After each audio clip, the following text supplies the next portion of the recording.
Hope you're feeling relaxed because this first story will make you raise an eyebrow. Washington thought cutting Huawei off from American tech would be a clean kill. But instead of bleeding out, Huawei built an entirely new battlefield. And today, we're the ones trapped inside it. Because what began as a tactical strike is now exposing a weakness inside the West no one dares admit. And the way Huawei pulled it off could reshape the future of technology and power itself. Let's break it open. In May 2019, the US government placed Huawei on the Commerce Department's entity list, severing it from essential suppliers like Qualcomm, Intel, Broadcom, and Google. Secretary of Commerce Wilbur Ross described it as delivering a death blow to China's tech ambitions. The theory backed by major U.S. analysts from the Council on Foreign Relations was that Huawei, losing access to U.S. semiconductors and software, would rapidly deteriorate, dragging China's broader tech ecosystem down with it. The logic wasn't baseless. At the time, Huawei relied on U.S. companies for over 45% of its smartphone components, and its flagship devices ran Android systems critical for global sales. In June 2019, the Wall Street Journal forecasted that Huawei faces existential threats without U.S. chips. To Washington, policymakers, the blacklisting wasn't just a sanction, it was supposed to be a financial guillotine. But here's where things started slipping, because Huawei had already seen it coming years earlier. And what they did next didn't just save them, it gave them a weapon the West wasn't prepared to defend against. When the blacklist hit, Huawei pivoted faster than any Western analyst predicted. Internal sources revealed to Bloomberg that Huawei had spent $23 billion stockpiling critical U.S. components throughout 2018, well before sanctions were officially announced. By the time the cutoff came, they had amassed an estimated 24 months worth of inventory, enough to keep flagship production alive while they scrambled for replacements.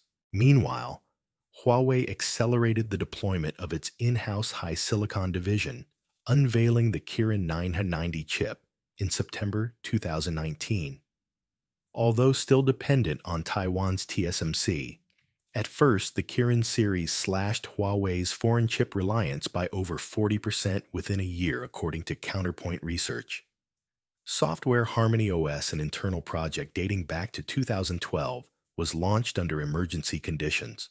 Within 18 months, Huawei shipped over 200 million devices running Harmony OS in China alone, according to Canalys's 2023 data reclaiming lost smartphone market share without Google services. The lesson here wasn't just that Huawei survived, it was that cutting them off made them more dangerous, because necessity fueled innovation faster than comfort ever could. And what Western analysts missed next would prove even costlier. One fatal error was revealed in late 2020 when Nikkei Asia reported that nearly 70% of Huawei's core suppliers had already shifted to domestic or non-US alternatives by the time sanctions fully bit. Analysts focused narrowly on short-term hardware disruption, missed Huawei's long-term strategy, rebuilding the supply chain itself. Experts like Chris Miller, author of Chip War, later admitted that Western assumptions about China's dependency were based on outdated 2016 to 2017 data before Huawei massively invested in indigenous R&D. Between 2019 and 2023, Huawei's annual R&D spending grew from $15 billion to $24 billion, surpassing Apple's research budget, according to Bloomberg Intelligence. Another critical oversight cultural miscalculation. The detention of CFO Meng Wanzhou in Canada, described by Reuters as a national humiliation, rallied political and consumer support across China. Suddenly, Huawei wasn't just a company, it was a symbol of sovereignty. And when patriotism collides with economics forecasts built on spreadsheets fall apart. The war wasn't over. It was only mutating, and the battlefield was about to shift in ways few outside Beijing could see coming. While American telecom giants staggered through messy 5G rollouts, Verizon and AT&T missed multiple deployment deadlines through 2023.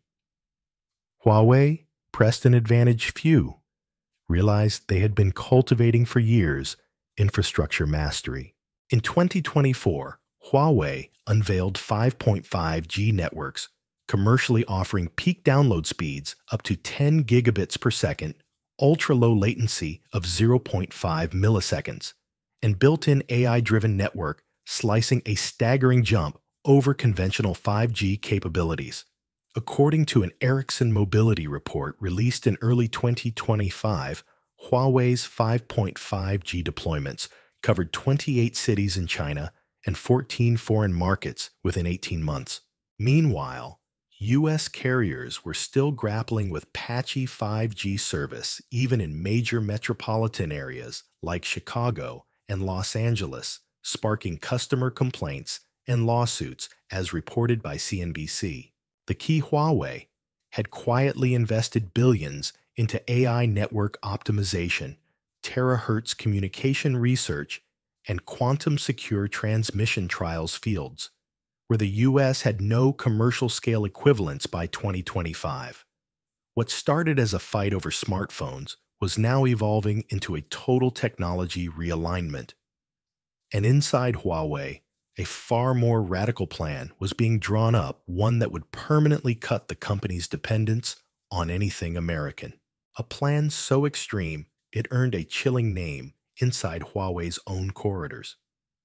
In leaked 2024 internal memos obtained by Nikkei Asia, Huawei executives outlined Project Delete America, a scorched earth strategy aimed at purging all U.S. technology code components and dependencies from their ecosystem by 2025.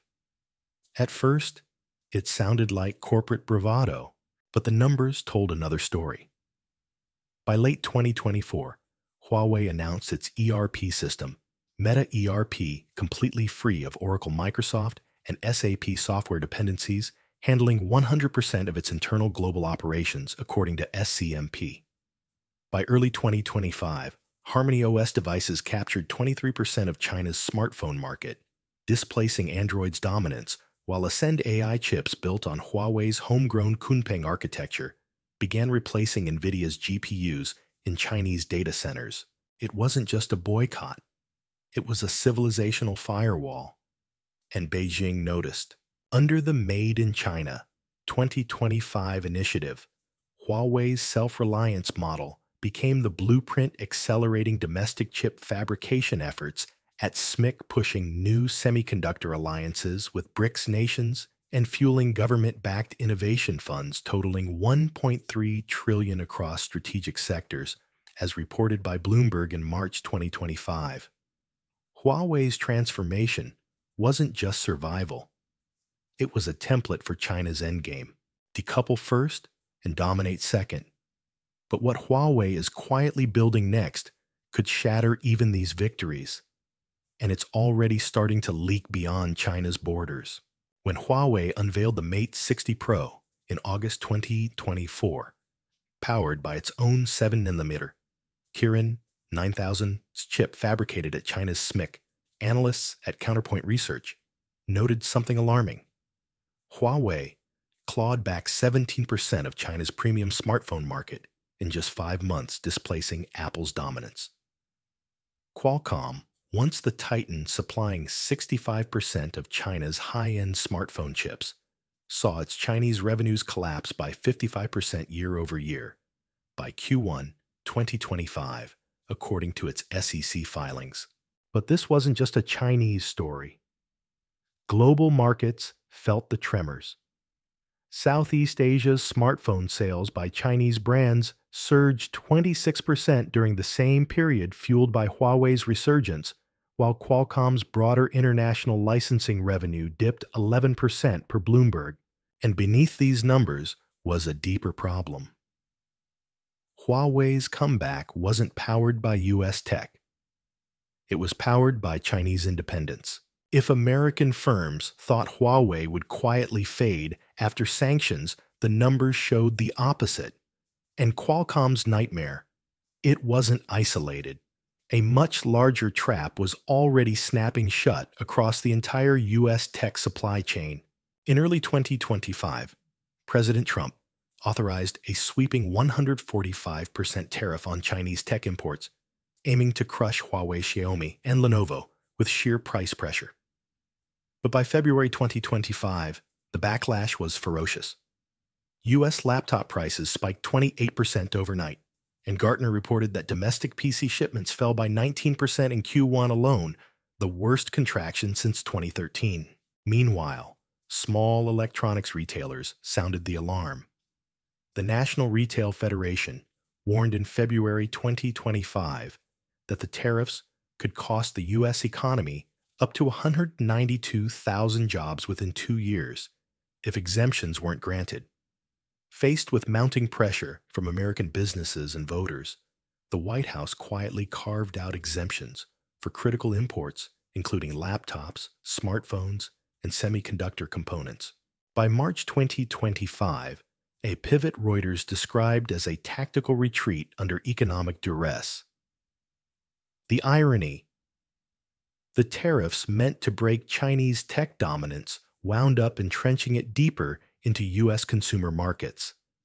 And the dependence was becoming systemic at precisely the moment Washington could least afford it. Today, despite the tech war, the data is brutal. According to S&P Global Market Intelligence, 31% of laptops sold in the U.S. in early 2025 contained Chinese processors, displays, or key components, up from just 18% in 2021. The Semiconductor Industry Association reported in March 2025 that while the U.S. spent over $52 billion on CHIPS Act subsidies, 58% of America's low-end fabrication equipment still depends on Chinese vendors like Nora and Amic. And the consumer side tells an even starker story. Best Buy's internal inventory memos leaked to Business Insider showed that over 40% of entry-level laptops and smartphones sold in the U.S. now featured Chinese-designed motherboards, chipsets, or screens.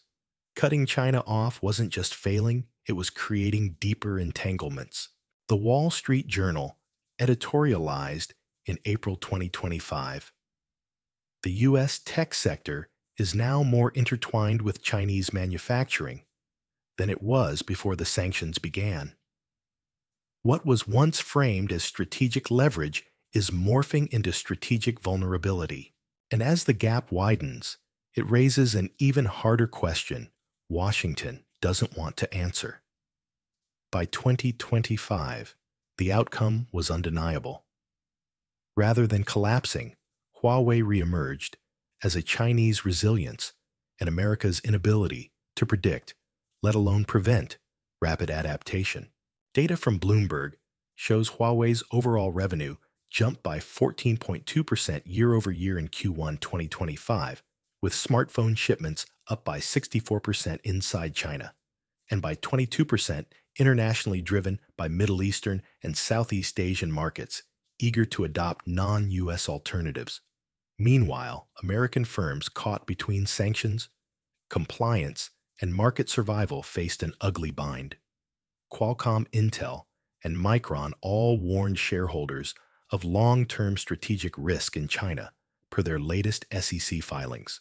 At a structural level, China's National Tech Self-Sufficiency Index tracking domestic component use in critical sectors rose to 78% by early 2025, up from 46% 5 years earlier, according to Kaishan Global. The gamble to cripple China's tech sector didn't slow it, it forced it into hyperdrive. And now, as Huawei exports its playbook across China's AI, quantum, and fintech sectors, the real cost of miscalculation is starting to hit home. Because if technology was supposed to secure America's dominance for another century, this war may have just accelerated the handover. But if you think Huawei's revenge was limited to smartphones and 5G towers, you're missing the bigger storm brewing right now. Because China isn't just aiming to replace Silicon Valley, it's quietly building a parallel global financial system. And soon, even the US dollar could find itself fighting for survival. Stick around, because what's coming next makes the Huawei comeback look like the opening move. We're glad you're enjoying this video. Please like and subscribe. Check out another video that is now on your screen.